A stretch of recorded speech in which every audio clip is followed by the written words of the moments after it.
আসসালামাইকুম, সবাই কেমন আছেন? Good morning. শোনেন,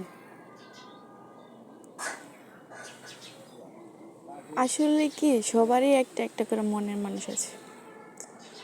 আমার জামাইটা যে কার কাছে আছে সেখানে কনফিউশন। ওগো, তুমি বড়োয়ের সিজনে আসলা না, তাহলে যেরকম টক টক, মিষ্টি মিষ্টি, ঝাল ঝাল, তারপর পাকা পাকা বড়ি খাইতাম।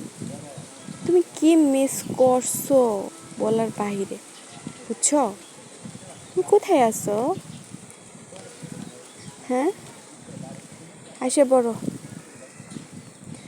তোমাকে তাড়াতাড়ি বড়ই খাওয়াই। রমজান মাস তো এসে গেছে, তাই না? তোমার সাথে একসাথে রোজা করব, কি বলো? ভালো হবে না?